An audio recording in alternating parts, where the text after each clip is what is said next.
इस कहानी की शुरुआत होती है और हम तीन दोस्तों को देखते हैं जो कि अपनी छुट्टियां मनाने के लिए रात के अंधेरे में जंगलों के बीचों बीच बने एक रिसोर्ट के अंदर कुछ दिन रुकने के लिए आए होते हैं। इन तीनों में से एक लड़का जिसका नाम गिरीश है, उसका एक दोस्त जिसका नाम मनोज है और साथ ही इनका एक और दोस्त जिसका नाम अनिकेत है।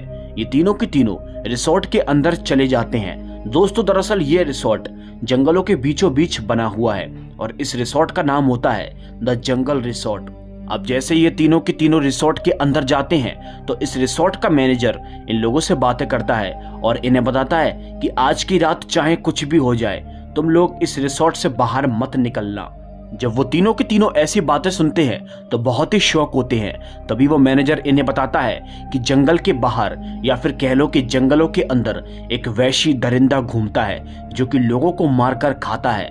जब वो मैनेजर ऐसी बातें बोलता है तो ये तीनों के तीनों हंसते हैं और वहां से चले जाते हैं। इन लोगों ने मैनेजर की बात को मजाक में टालकर बहुत बड़ी गलती कर दी थी। फिर तभी इसी के साथ हम देखते हैं इन तीनों के तीनों को इनका रूम मिल जाता है, लेकिन रात के वक्त पर एक लड़का जिसका नाम गिरीश है वो यहाँ से बाहर जाने की कोशिश करता है। हालांकि उसका दोस्त उसे रोकता भी है, लेकिन गिरीश उसकी बात को नहीं मानता और रिसोर्ट से बाहर जंगलों की ओर चला जाता है। दूसरी तरफ हम देखते हैं गिरीश के वो दोनों दोस्त रिसोर्ट के मैनेजर से बात करने की कोशिश करते हैं जिसका नाम प्रकाश है। दरअसल ये दोनों उस दानव के बारे में और जानकारी ले रहे थे और तभी दोस्तों इसी के साथ हम देखते हैं गिरीश को जो कि जंगलों के अंदर होता है। उससे चलते चलते सामने की ओर एक वैशी दरिंदा दिखाई देता है जो कि चांद से शक्तियां ले रहा था।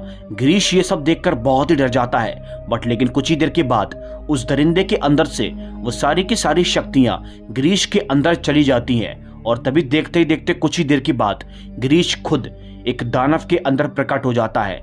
जी हाँ दोस्तों, दूसरी तरफ हम उन तीनों को देखते हैं जो कि आपस में बातें कर रहे थे। इन्हें अचानक से रिसोर्ट के अंदर से कुछ अजीब सी आवाजें आती हैं। ये लोग फौरन ही वहां से उठकर रिसोर्ट के अंदर देखने के लिए जाते हैं कि आखिर वहां पर क्या है। और दोस्तों, ये लोग जैसे ही वहां पर पहुंचते हैं तो ये देखते हैं कि सारा सामान इधर उधर पड़ा हुआ था और साथ ही कुछ लोग मरे हुए थे क्योंकि यहाँ पर वो वैशी दरिंदा, वो दानव आ चुका है। एक लड़का अपनी जान बचाकर वहां से भाग जाता है और एक जगह पर जाकर छिप जाता है। फिर तभी कुछ ही देर के बाद हम देखते हैं वो दानव अब इनके सामने आता है जो कि दिखने में बहुत ही डरावना था। अब दोस्तों, इसी के साथ वो दानव एक एक करके सभी लोगों को मारना शुरू कर देता है। जो भी उसके रास्ते में आता है वो उस दानव के हाथों मारा जाता है और सबको मारने के बाद दानव एक कमरे के अंदर जाता है जिसके अंदर गिरीश का एक दोस्त जिसका नाम मनोज है वो छुपा हुआ था।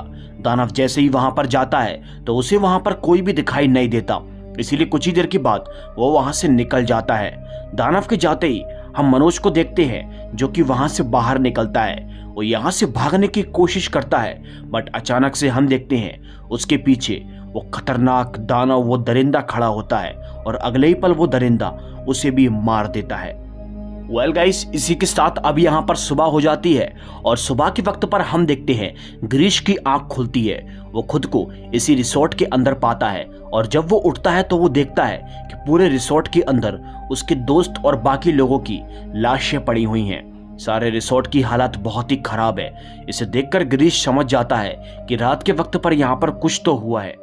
गिरीश को हल्का हल्का रात का सीन याद आ रहा था कि रात में शायद उसी ने ये सब कुछ किया है, क्योंकि दोस्तों रात के वक्त पर इन सभी को जिसने मारा था इनका कातिल गिरीश ही होता है। जी हाँ, आप लोगों ने बिल्कुल सही सुना, क्योंकि जब जंगल के अंदर गिरीश चला गया था तो उसने उस दानव को देख लिया था, जिसके बाद वो दानव गिरीश के शरीर के अंदर प्रकट हो गया और अब वो गिरीश के शरीर पर पूरी तरह से अपना कब्जा कर चुका है। इसीलिए हर रात गिरीश अब एक दानव की तरह बन जाएगा और सभी को मारकर खा जाएगा। और ऐसे ही गिरीश ने कल रात रिसोर्ट में सारे लोगों को मार दिया। अब ये सब देखकर गिरीश बहुत ही डर जाता है और वहां से अपनी जान बचाकर निकल जाता है। अब जैसे ही गिरीश अपने घर पर जाता है तो हमको पता चलता है कि गिरीश अपनी पत्नी और अपने बच्चे के साथ में रहता है।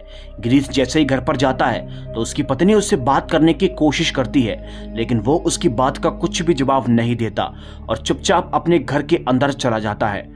उसका ऐसा बर्ताव को देखकर उसकी पत्नी को बहुत ही अजीब लगता है। अब दोस्तों जैसे ही यहाँ पर दोपहर होती है तो सभी के सभी लोग खाना खा रहे थे, लेकिन गिरीश एक अलग ही सोच के अंदर पड़ा हुआ था। जब से वो रिसोर्ट से वापस आया था तो उसकी हालत और उसका बर्ताव पूरी तरह से बदल चुका था और उसकी पत्नी इस बात को नोटिस भी कर रही थी। वो गिरीश से काफी पूछने की कोशिश करती है कि आखिर तुम्हें क्या हुआ है, लेकिन वो उसे कुछ भी नहीं बताता। एनीवेज, अब जैसे ही रात होती है तो रात के वक्त पर हम देखते हैं गिरीश अपने बेड पर सो रहा था, बट कुछ ही देर के बाद उसे तकलीफ होने लगती है और वो अपने घर से बाहर निकलकर रोडों पर आ जाता है, क्योंकि अब दोस्तों कुछ ही देर में वो एक वहशी दरिंदा बनने वाला था। उसी सड़क पर हम देखते हैं एक आदमी अपने घर जा रहा था कि तभी अचानक से उसे किसी के घुर्राने की आवाज सुनाई देती है। इस आवाज को सुनकर वो आदमी बहुत ही डर जाता है और तभी अचानक से उसके सामने वो वहशी दरिंदा या फिर कह लो कि वो दानव आ जाता है। उस दानव को देखकर वो आदमी अपनी जान बचाकर जंगलों के अंदर भागना शुरू कर देता है, बट अब वो कहीं भी भाग नहीं सकता क्योंकि गिरीश उसे पकड़ लेता है और उसे भी मार देता है। उसे मारने के बाद गिरीश उसे खा जाता है और तभी वो गई रात को अपने घर पर जाता है जहां उसकी पत्नी उसका इंतजार कर रही थी, लेकिन वो उसे इतनी रात को बाहर जाते हुए ये देखकर बहुत ही शौक हो जाती है। वो उससे काफी पूछती है लेकिन वो उसकी बातों का कुछ भी जवाब नहीं देता और सोने के लिए चला जाता है। अब दोस्तों जैसे ही सुबह होती है तो सुबह के वक्त पर ये तीनों के तीनों बैठकर नाश्ता कर रहे थे और साथ ही साथ टीवी पर एक न्यूज चल रही थी कि कल रात जंगल में एक वहशी दरिंदे ने एक आदमी को नोच कर खा लिया है। गिरीश इस न्यूज को देखकर बहुत ही डर जाता है क्योंकि कल रात उसने भी एक आदमी को खाया था। ये सब वो अपनी आंखों से देख नहीं पाता, इसीलिए वो फौरन ही अपने ऑफिस के लिए निकल जाता है। अब जैसे ही गिरीश अपनी गाड़ी के अंदर बैठ रहा था कि तभी अचानक से वहां पर एक आदमी आता है और ये आदमी कोई और नहीं बल्कि उसी रिसोर्ट का मैनेजर है जिसका नाम प्रकाश है। प्रकाश गिरीश से बोलता है कि मुझे सब कुछ पता है, तुम्हारे साथ क्या हो रहा है। गिरीश उसे देखकर बहुत ही शॉक हो जाता है। वो समझ जाता है कि उस रात प्रकाश की जान बच गई थी। प्रकाश उससे बोलता है कि मुझे पता है कि तुम ही वो वहशी दरिंदे हो और लोगों को खाते हो, इसलिए तुम याद रखना, अगर तुमने जल्दी ही इस सब को नहीं रोका तो तुम धीरे धीरे करके सबको खा जाओगे। गिरीश उसकी बात को सुनने को तैयार नहीं था क्योंकि वो ऑलरेडी बहुत ही परेशान था, इसीलिए वो उससे कहता है कि तुम यहाँ से चले जाओ। अब दोस्तों कुछ ही देर के बाद वो आदमी वहां से चला जाता है। उसके जाते ही गिरीश अपने ऑफिस चला जाता है और जैसी रात होती है तो रात के वक्त पर उसके दोस्तों के घर पर एक पार्टी चल रही थी। गिरीश रात के वक्त पर उसी पार्टी के अंदर शामिल होता है, बट लेकिन अब वो समझ जाता है कि उसके दानव बनने का समय आ चुका है, इसीलिए वो यहाँ से निकलने की कोशिश करता है। हालांकि उसके दोस्त उसे काफी रोकते हैं, लेकिन गिरीश उन लोगों से बोलता है कि मुझे कुछ जरूरी काम है और वो यहाँ से जाने की कोशिश करता है, लेकिन जाते वक्त में उसके साथ एक लड़का और संग लग जाता है जो कि पूरी तरीके से शराब के नशे में धुत था। इसलिए वो गिरीश से बोलता है कि तुम मुझे मेरे घर पर उतार देना, और तभी गिरीश उसको भी अपने साथ लेकर चला जाता है। अब दोस्तों रास्ते में जाते वक्त गिरीश को बहुत ही टेंशन हो रही थी क्योंकि अगर गलती से भी वो अपना दानव बन गया तो वो अपने दोस्त को भी मारकर खा सकता है। इसीलिए वो बहुत ही तेजी से ड्राइव करना शुरू कर देता है, बट कुछ ही देर के बाद उसे तकलीफ होने लगती है। जी हाँ, और तभी देखते ही देखते हम देखते हैं उसकी हालत खराब होना शुरू हो जाती है। गिरीश फौरन ही एक जगह पर अपनी गाड़ी को रोक देता है। वो अपनी गाड़ी के अंदर से बाहर भी निकलता है। फिर तभी कुछ ही देर के बाद हम देखते हैं, देखते ही देखते गिरीश एक दानव बन जाता है। उसका दोस्त बहुत ही शौक हो जाता है। वो अपनी गाड़ी के अंदर से बाहर निकलता है और गिरीश को ढूंढने की कोशिश करता है, लेकिन गिरीश उसे कहीं भी दिखाई नहीं देता। वो यहाँ वहां उसे ढूंढ रहा था, लेकिन कुछ ही देर के बाद उसे फाइनली गिरीश दिखाई देता है, या फिर कह लो कि वही दानव दिखाई देता है। वो दानव फौरन ही उस लड़के को मारकर खा जाता है, लेकिन पता नहीं उस वक्त पर गिरीश की माँ वहां पर न जाने कहां से आ जाती है और ये सब होते हुए देख लेती है। गिरीश उसे खाने के बाद पूरी तरह से नॉर्मल हो जाता है और अपनी माँ को देखकर बहुत ही शौक हो जाता है। गिरीश अपनी माँ के करीब जाने की कोशिश करता है और उन्हें अपने साथ घटित हुई सारी घटनाओं के बारे में बताना चाहता है, लेकिन उसकी माँ उससे बहुत ही डर रही थी। लेकिन कुछ ही देर के बाद गिरीश उसे अपने साथ हुई सारी दास्तान के बारे में बताता है। उसकी माँ उसकी बात को सुन लेती है और अब ये सब बातें सुनकर वो भी बहुत ही शौक हो जाती है।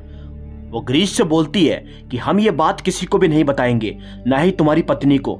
ये बात के बारे में किसी को भी पता नहीं चलना चाहिए, वरना तुम्हारी जान को खतरा हो जाएगा। दोस्तों, इसी के साथ सुबह होती है और सुबह के वक्त पर ग्रीश और उसकी माँ बैठकर नाश्ता कर रहे थे। अचानक ग्रीश के घर पर उसके दोस्त आते हैं जो कि कल रात को पार्टी में थे। वो ग्रीश से बातें करते हैं और पूछते हैं कि कल रात को तूने उस लड़के को कहां पर छोड़ा था, क्योंकि कल रात से उसका कुछ भी अता पता नहीं है। उसके घर वाले पागलों की तरह उसे ढूंढ रहे हैं। ग्रीश जब ये बातें सुनता है तो बहुत ही शौक हो जाता है। वो उन लोगों से बोलता है कि मैंने तो उसे घर के बाहर ही छोड़ा था, इसके बाद वो कहाँ चला गया मुझे कुछ भी नहीं पता। और दोस्तों, तभी इसी के बाद वो दोनों के दोनों वहां से चले जाते हैं।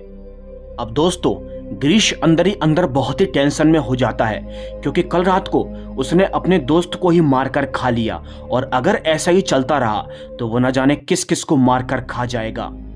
अब जैसे कि दोस्तों आप लोगों को पता है कि ग्रीश हर रात एक दानव बन जाता है और उसे खाने के लिए एक इंसान का मांस चाहिए। इसीलिए उसकी माँ रात के वक्त पर उसे लेकर जाती है जंगलों की ओर, और वो उसे जंगलों की ओर छुपा देती है। जैसे ही वहां से कोई गाड़ी वाला गुजरता है तो उसकी माँ उससे बोलती है कि मेरा बेटा यहाँ पर बीमार पड़ा हुआ है, क्या तुम हमारी मदद कर सकते हो। वो आदमी जैसे ही मदद करने के लिए जंगलों के अंदर जाता है तो ग्रीश, जो कि एक दाना बन चुका है, वो उसे खाकर अपनी भूख को शांत करता है। खाना वगैरह खाने के बाद ग्रीश अपनी माँ से बोलता है कि अगर ऐसा ही चलता रहा तो मैं धीरे धीरे करके सबको खा जाऊंगा, मुझे ऐसी जिंदगी नहीं जीना है, और अगर ऐसा ही चलता रहा तो मैं खुद की जान ले लूंगा। उसकी माँ दोस्तों बहुत ही शौक होती है और बहुत ही दुखी होती है कि तभी अचानक से ग्रीश को एक ख्याल आता है।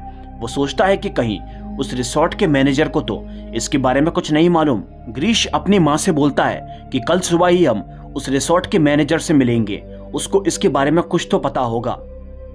फिर क्या, जैसे ही सुबह होती है तो उसकी माँ उस रिसोर्ट के मैनेजर से जाकर मिलती है। वो मैनेजर उसकी माँ से बोलता है कि मैंने तुम्हारे बेटे को समझाया था जंगलों में मत जाना, लेकिन उसने मेरी बात को नहीं माना, और अब देखो हो गया अनर्थ उसके साथ। उसकी माँ उससे बोलती है कि क्या इस सब से बचने का कोई तो रास्ता होगा। तभी वो मैनेजर उसकी माँ से बोलता है कि इस सब से बचने का केवल एक ही रास्ता है, तुम्हें ग्रीश के शरीर के अंदर पूर्णिमा की रात को एक लकड़ी उसके सीने के आर पार करनी होगी, जिससे कि उसकी मौत हो जाएगी, और जैसे ही उसकी मौत होगी तो वो दानव उसके शरीर से निकल जाएगा। ये बात सुनकर दोस्तों उसकी माँ बहुत ही शौक होती है, क्योंकि कोई माँ अपने बच्चे को कैसे मार सकती है। इसीलिए वो ग्रीश की जान लेने से साफ इनकार कर देती है, और हर रात को जैसे ही उसे भूख लगती थी तो वो जंगलों की ओर उसकी भूख को शांत करवाने के लिए उन बेजुबान मासूम लोगों को मारकर अपने बेटे को खिलवाती थी। ये परंपरा ऐसी ही चल रही थी, लेकिन एक बार उसकी बहू ने उसे रंगे हाथों पकड़ लिया था। यानी कि ग्रीश की पत्नी ने ये साफ साफ देख लिया था कि ग्रीश मासूमों की जान लेता है और उसे खाता भी है। ग्रीश अपनी पत्नी को सारी सच्चाई के बारे में बताता है, लेकिन उसकी पत्नी उससे बहुत ही नाराज होती है, क्योंकि उसने अब तक इतनी बड़ी बात को उससे छुपाया था। उसकी पत्नी अब उसके साथ एक पल भी रहना नहीं चाहती थी। वो उससे बोलती है कि मैं अपने बेटे को लेकर यहाँ से चली जाऊंगी, मैं तुम्हारे साथ बिल्कुल भी रहना नहीं पसंद कर सकती। जब उसकी पत्नी यहाँ से भागने की बातें कर रही थी तो माँ जी को ये सब बातें सुनकर बहुत ही गुस्सा आता है। इसीलिए वो घर ले जाकर उसको और उसके बच्चे को एक कमरे के अंदर बंद कर देती हैं और उससे बोलती हैं कि तू यहाँ से कहीं भी भाग नहीं सकती। आखिर कोई अपने पति को ऐसे छोड़कर कभी भागता है, तुझे हमारा साथ देना होगा। वो बेचारी ये सब देखकर बहुत ही दुखी होती है। उसे कुछ भी समझ में नहीं आता कि आखिर वो क्या करे। दोस्तों इसी के साथ जैसे ही अगली रात होती है तो अगली रात ग्रीश दोबारा किसे तड़पना शुरू हो जाता है, क्योंकि वो फिर से एक दानव बनने वाला था। उसकी माँ उसको रोड पर लेकर जाती है जंगलों के बीचों बीच किसी को खिलाने के लिए, लेकिन इस बार रोड पर से कोई भी बाहर नहीं निकलता, क्योंकि सारे के सारे लोग दहशत में जी रहे थे कि बाहर एक वैशी दरिंदा घूमता है। इसीलिए कोई भी बाहर नहीं निकल रहा था। सारी रोड एकदम सुनसान हो रही थी और उसकी माँ को किसी तरह ग्रीश की भूख को शांत करना था। इसीलिए वो फौरन ही ग्रीश की पत्नी के पास जाती है और उसे बहाने से जंगल के अंदर लेकर आ जाती है। जी हाँ दोस्तों, यानी कि अब वो अपनी बहू को ही अपने बेटे का शिकार बनाने वाली थी। वो ग्रीश के आगे उसकी पत्नी को छोड़ देती है, जिससे कि वो इसे खाकर अपनी भूख को शांत कर ले। उसकी पत्नी ये सब देखकर बहुत ही डर जाती है और तभी वो भागकर फौरन ही अपने बच्चे के पास पहुंच जाती है और तभी वो अपने बच्चे को आगे कर देती है और ग्रीश से बोलती है कि तुम्हें इसे खाना होगा। और जब वो ऐसा करती है तो ये सब देखकर उसकी सास को यानी कि ग्रीश की माँ को बहुत ही बुरा लगता है। अब धीरे धीरे करके ग्रीश अपने बच्चे को ही खाने के लिए उसके करीब बढ़ रहा था। ये सब देखकर उसकी माँ बहुत ही शॉक हो जाती है और वो फौरन ही वहां से उठकर एक लकड़ी को ग्रीश के शरीर के आर पार कर देती है। जी हाँ दोस्तों, क्योंकि अब वो नहीं चाहती थी कि किसी की भी मौत हो। जैसे ही वो ऐसा करती है तो वो शैतान, वो दरिंदा उसके शरीर से निकल जाता है और तभी हम देखते हैं कि ग्रीश की भी मौत हो चुकी है। वो लकड़ी उसके शरीर के आर पार हो जाती है और ग्रीश अपनी आखिरी सांसें ले रहा था। मरते मरते ग्रीश सभी लोगों से अपनी गलती की माफी मांगता है और कुछ ही देर के बाद वो वहीं पर ही खत्म हो जाता है। जैसे ही ग्रीश खत्म होता है तो वो शैतान भी खत्म हो जाता है और दोस्तों इसी के साथ ये एपिसोड भी खत्म हो जाता है।